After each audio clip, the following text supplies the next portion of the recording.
Olá, galera, tudo bem? Como eu falei, era 2 vídeos no YouTube por semana. As lives, muito problema para entrar, mas eu vou dar um jeito, em nome de Jesus, de estar fazendo uma interação junto com todas nós, né? Da mentoria, e esse vídeo você manda para quem não está na mentoria, que é para uma edificação da vida. Nós falamos essa semana sobre narcisismo, personalidade e caráter. Mas eu venho falar para você o narcisismo, o mal do século. Mal, porque agora nós sabemos do problema. Mas desde o Antigo Testamento, esse espírito maligno vinha influenciando na vida das pessoas. Sim, esse espírito maligno vinha influenciando na vida das pessoas. Porque o narcisista, ele é um personagem, não é ele mesmo. E ele entra, o narcisismo entra principalmente numa criança ferida, que foi abandonada, rejeitada, um trauma não resolvido, ou alguém que foi narcisista e passou isso para ela. E ela foi passando esse legado de geração. No Antigo Testamento, a gente via Baal, Jezabel, e essas pessoas que a gente conheceu a história, né? E se a gente conheceu, a gente não sabia como que eles eram, mas a Bíblia relata como eles eram. Mas se eu vivesse naquele tempo, será que eu saberia que Jezabel era assim? Pois ela era manipuladora. Então, assim, uma pessoa que manipula, ela dá um deslumbre, né? Hitler, a gente olhando no livro, porque a gente sabe da história dele, o que acontece? Se eu sei a história de Hitler, eu sei que o Hitler é mau. Mas ele era um homem que conseguiu mover um povo a favor dele. E ele tinha simpatia, ele era um cara que cultivava. Então a palavra vinha daquela, sabe, nobreza, entrava na mentalidade. E entrou na mentalidade, as pessoas faziam o que ele queria. Eram manipulados por ele para fazer coisas más. Então, o narcisista vem com esses espíritos durante anos e anos e anos e anos, né? Tem uma brecha, o diabo habita numa ferida aberta. Então, tem pessoa que teve abandono, vamos entrar ali. E ali, agora você veste um personagem, que você é deslumbrante, que você é maravilhoso, só que essa pessoa sofre. Porque todo mundo que vive uma máscara acaba sofrendo. Todo mundo que vive algo que não é realidade vai acabar uma hora ou outra a conta chegando. Como diz André Vermont, quando que ela dá o exemplo da Virgínia, dos sambistas das escolas de samba, porque ela nunca desfilou e foi com aquela fantasia enorme, foi indo, foi pesando, foi carregando, acaba machucando a pessoa. E o narcisista é uma pessoa machucada. E a tendência de uma pessoa machucada é ferir as outras, né? Vivian, no mundo errado, você foi narcisista? Eu acredito que sim. Eu tinha muitas feridas abertas, eu queria o deslumbre, eu queria o aplauso, e até num tempo de caminhada com Deus, sim, eu acredito que eu fui. Vivian, psicólogo, psiquiatra, um monte de gente fala que isso não tem cura. Eu falo para você, cegos e paralíticos com diagnósticos médicos também falavam que não tinha cura e Jesus foi lá e curou. Quando a gente tem um coração aquebrantado, a gente recebe essa cura. Mas eu falo que, como na Bíblia, tem algumas figuras ali que tinham esse ar de superioridade e eles foram simplesmente jogados ao pó, sabe? Para quebrar o orgulho, para se quebrar mesmo. Tem que ter esse aquebrantamento para o Senhor. Entra, faz morada e tira essa raiz, né, narcísica, nojenta, que são espíritos imundos. Para uma pessoa afirmar que foi narcisista ou viveu, eu acredito que eu também vivi, fui muito vítima de narcisista, vítima não, uma pessoa que foi usada pelo narcisismo, eu carreguei isso comigo. E conhecendo a palavra do Senhor, que me quebrou várias vezes, me fez ser uma nova pessoa. E o narcisista, ele te humilha, ele te xinga, ele dá o tapa, esconde a mão, ele fica jogando pedradinha de longe, até que o emocional teu não aguenta. Ele usa de você, ele quer ser o primeiro em tudo, ele se acha uma pessoa ultra mega importante, ele manipula o ambiente. Lá fora, ele é uma pessoa maravilhosa, ele é uma pessoa, assim, sabe, extraordinária. Quando chega dentro de casa, não é. Vem com ataque de humilhação. Então, assim, para você começar a entender e estudar sobre o narcisismo, tem que ir profundamente. E eu falo para vocês, eu estava fazendo até uma reflexão, perdão da tosse,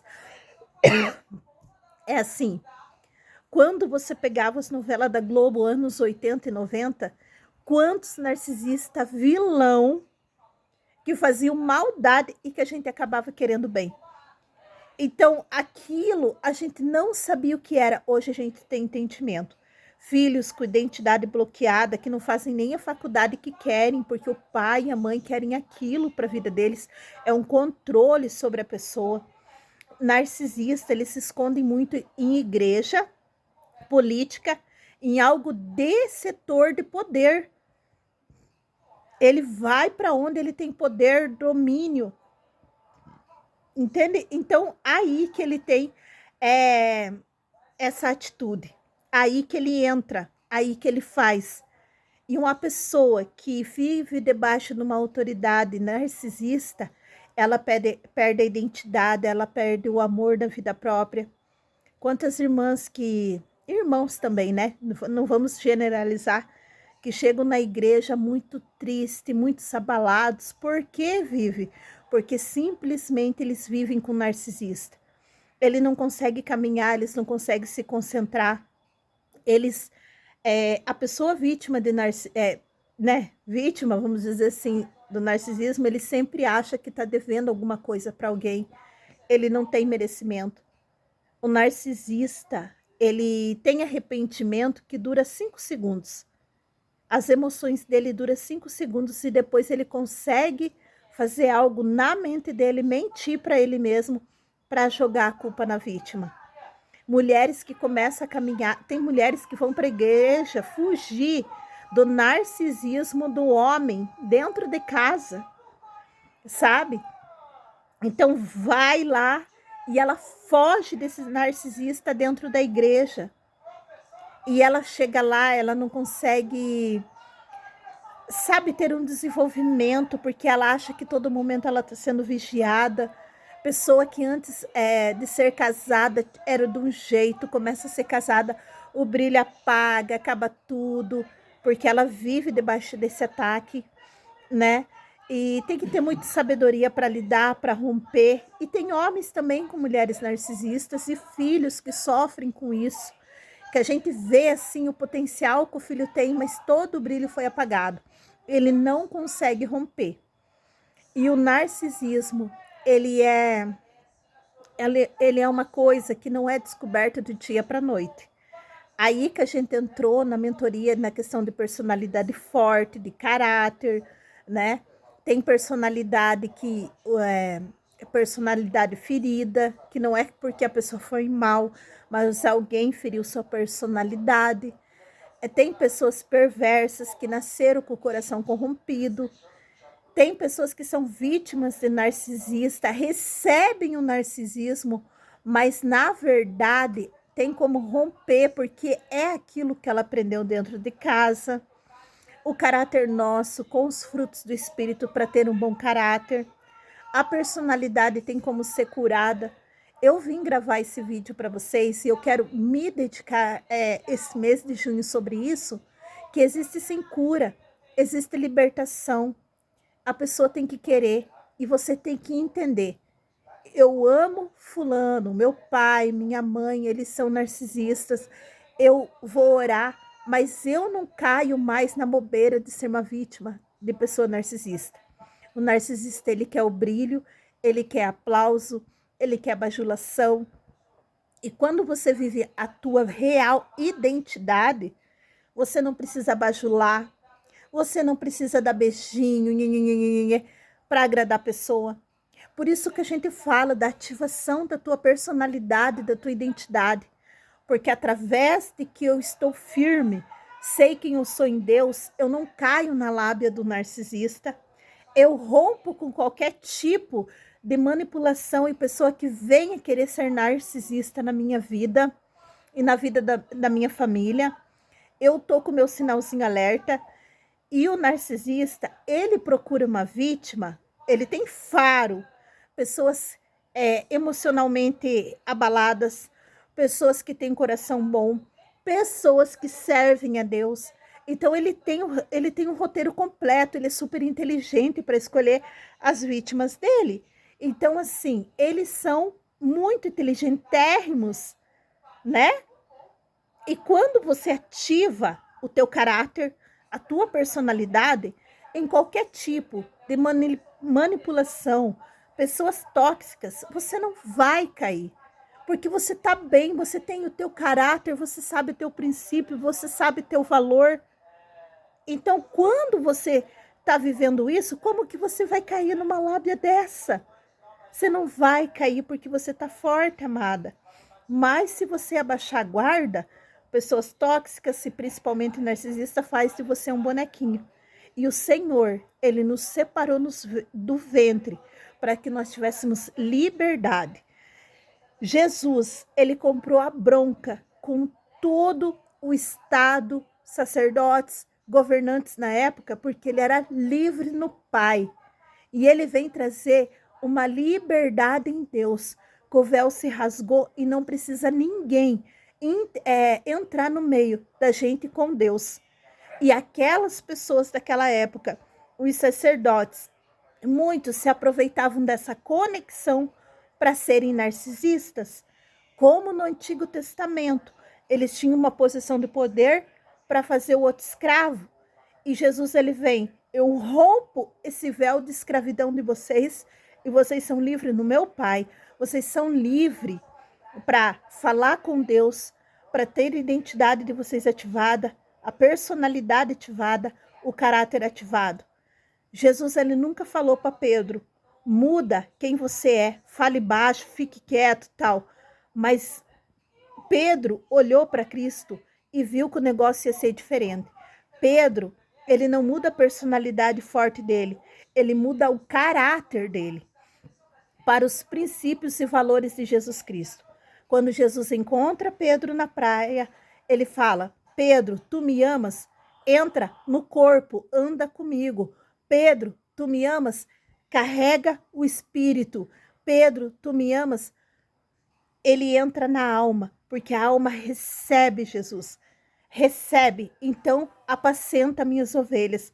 Quando você recebe Jesus como teu Salvador, você tem uma liberdade em Cristo. Você não precisa que os outros estejam nas tuas mãos e nem você na mão dos outros. Você tem a tua liberdade, o teu caráter e teu princípio para apacentar as ovelhas. Você não veio para ser idolatrado, receber beijinho, receber like, comentário. Você não veio para os outros te darem aguinha na mão, passar a mão na tua cabeça. Não, você veio para fazer diferença. Você veio não para ser abajulado nem para bajular ninguém. Você veio com a tua identidade, você veio para somar, você veio para ser discípula, não multidão. Eu vim nesse sábado aqui, em alguns minutinhos, te despertar do que nós estudamos, a tua personalidade. Tudo bem, um dia foi ferida, hoje vai ser curada. E a partir da tua personalidade curada, você gostava de cantar? Cante. Você gostava de pular dançando? Dance. Você gostava de ser uma criança que rolava no chão, andava cambalhota? Faça isso. Esses dias lá na casa da minha mãe, me joguei no chão, comecei a erguer as pernas para cima. Anos que eu não fazia isso. A minha personalidade está ativada. Aí você vem para a questão do teu caráter, que nada compre teu caráter, que nada compre o teu princípio, o teu valor. E para o teu caráter manter conservado, peça o fruto do Espírito sobre a tua vida. Que cada vez que você pede o fruto do Espírito, na multiplicação, naquela sequência do reino, o teu caráter vai ser ativado e conservado. O caráter nosso tem que ser conservado, entende? Tem pessoa que fala, eu comentei na mentoria que teve uma irmã que pediu uma televisão para Deus. O filho traficante vai e traz a televisão. Que caráter que essa irmã tem em Cristo? Nenhum. preço daquela televisão é de sangue, então ela não tem caráter. Se ela não tem caráter, ela não carrega o fruto do Espírito. Se não carrega o fruto do Espírito, ela está lá vivendo uma personagem dentro de uma igreja. Quando você tem caráter, isso não entra na minha casa, isso tem preço de sangue. Eu sou uma mulher de Deus. Isso é personalidade e o princípio e valor que ela coloca sobre a vida dela. Então é isso que a gente está falando. E quando você tem isso ativado, eu não aceito mais qualquer coisa na minha vida. Eu olho a pessoa, o caráter, a personalidade, aonde que ela caminhar, e sei que ela vai respeitar a minha liberdade em Deus, e eu vou respeitar a liberdade dela em Deus. Então, quando você começa a despertar para essas coisas, pau come na terra, filha. Você não nasceu para vir na terra comer e fazer o dois. Perdão, mas tem que falar. Você veio nem para ser abajular ninguém, nem para ser abajulado. Você veio com um chamado e propósito. Teu pai queria ter você, ou tua mãe? Não sei, não importa. Honramos, porque tiveram 2 corpos que nos fabricaram, mas teve um aval do céu. Essa identidade aqui é minha. Ninguém pode tocar, ninguém pode ser outra, Vivian. E se é minha, aqui eu ponho jus ao que o Senhor me fez e me chamou para fazer na terra. Uma diferença, uma filha amada, uma mulher do reino. E é isso que eu vim trazer essa mensagem para vocês. Tamo junto, Deus abençoe. Sábado, deixa eu mostrar aqui, 6h26 da noite, marido assistindo Corinthians e Grêmio. Ó, Corinthians fez um gol em cima do Grêmio, ele é gremista. Mas ainda pode ter um reverte ali, né? Tamo junto, Deus abençoe e já é.